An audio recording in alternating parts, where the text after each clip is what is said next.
Good morning, Seven Lakes. I'm Jenna Mazzacoli.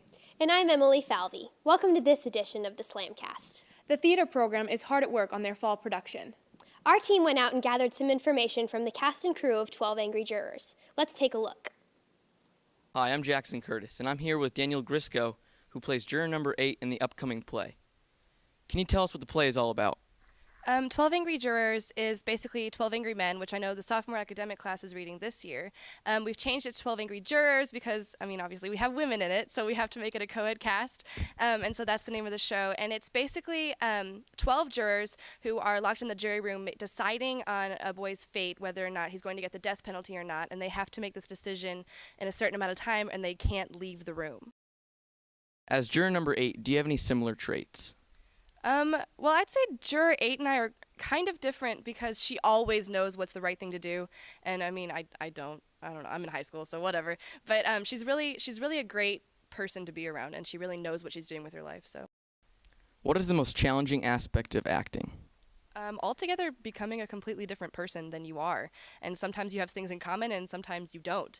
And so, I've had to play men on stage, and it's not easy, but it happens, and you got to work at it. And so it takes a lot of practice, it takes a lot of work, and I love every minute of it. I'm here with Andrew Kim, part of the production process for 12 Angry Jurors.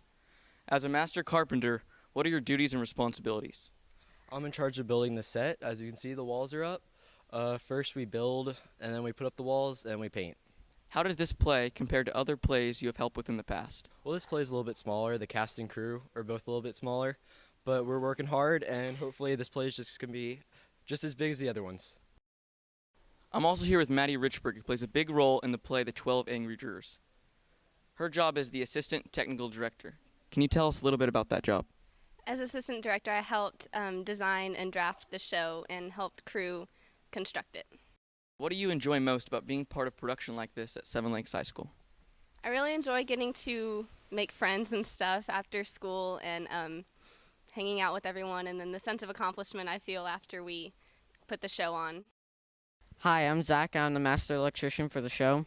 And for this particular play, we used more warm colors to emphasize the intolerable and uncomfortable conditions of the jurors in the room. There are 3 aspects to lighting: location, mood, and time of day.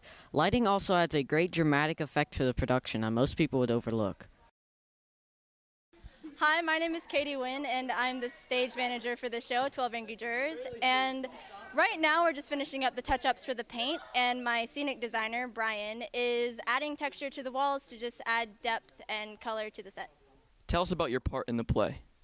Well, I play juror number 3, and he's basically just an angry, racist, profane old man. He's just bitter, and he's the main antagonist of the show. Why should someone from Seven Lakes High School come and see this production?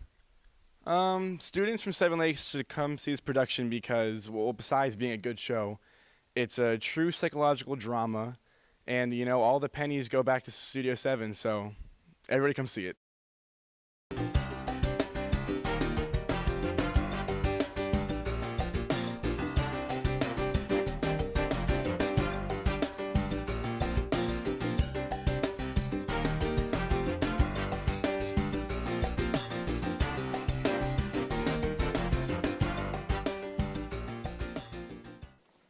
It's been a busy week for Spartan Sports. Let's go to Kim for the update. Good morning, I'm Kim Labajo, and this is your SportsCast. The varsity tennis team defeated Cinco Ranch Cougars on Tuesday night. SLAMcast was there to capture some of the action.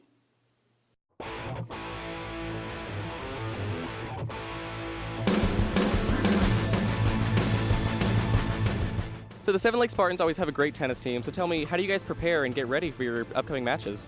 We do a lot of conditioning and drills towards the end of practice, mostly conditioning, and it helps us with our endurance and stuff, so that's how we're so dedicated. Okay, so tell me, what are you and your team looking forward to in the next couple weeks? We're going to be playing Memorial, and we're very excited about playing them. They should be very tough, but we're going to pull it through. So.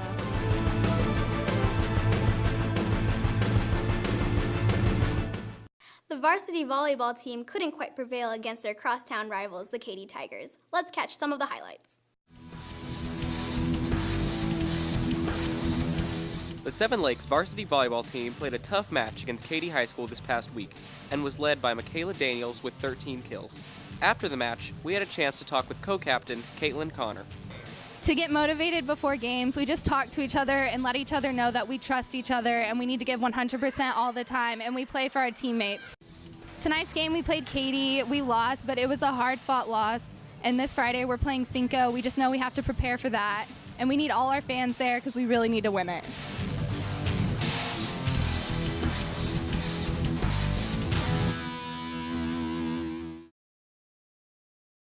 Our boys varsity cross-country team have been working very hard this year, so we decided to visit one of their early morning practices. The cross-country team starts their morning practice at 6:15, receiving highly structured workouts individualized to fit their skill level while pushing their limits.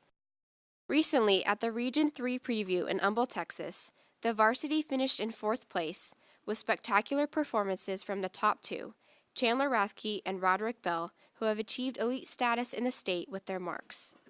The coaches also take the time to teach the team how their character plays a role in the sport. Each member is held to an honor system and required to track their own mileage and times for the workouts. Hey Spartans, I'm here with Chandler Rathke this morning at the cross-country practices. So tell me, Chandler, what does a typical week look like for you? Typical week at Seven Lakes is for our team. We have a few interval workouts and then a couple CT runs that maintain your balance for the workouts we do. How many miles do you guys go about every week? 3 of us are on 70 miles a week, which is pretty tough. It's about two-day runs, one in the morning, and then we have another run in the afternoon. So what are your personal and team goals for this year? What are y'all hoping to accomplish?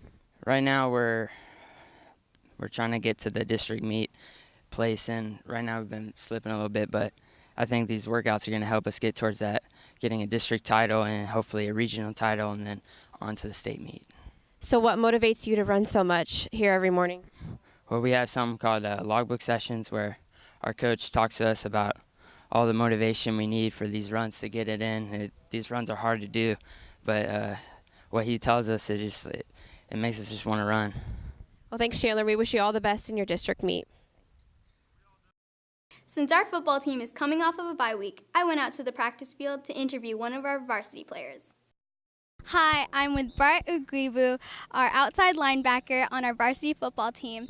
How do you feel going into this week's district game? I feel really good. I think the team is ready for it. We've picked up the speed, we've picked up the pace. We are more vicious, we're more deadly. We're coming out there looking for the win, and that's all we're going to do. As of now, we're undefeated, 3-0. What is an atmosphere like during a football game? It's very intense. The defense, especially, we focus on being loud, fast, fly to the ball and everything. And I think we set the tone for the team, and we help the offense out. If they're struggling, we're always there to keep them up, and we help the team get the win. And, that's all we're out here to do. We're coming out, and we're going to shut down offenses. We're going to help our offense get the ball and help them go score. That's all for this week's Sportscast. See you at Saturday night's football game. Back to you, Emily and Jenna. As you may know, homecoming is quickly approaching. One of the most memorable parts of homecoming is the dressing up. Here are the dress-up days for homecoming 2013. Monday, Maruca Day. Show your patriotic colors. Tuesday, Neon Day. Wednesday, Character Day. Your favorite movie, book, or television character.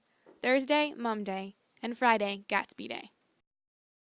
That's all for today. Stay tuned for homecoming court voting. And remember, you stay classy, Seven Lakes.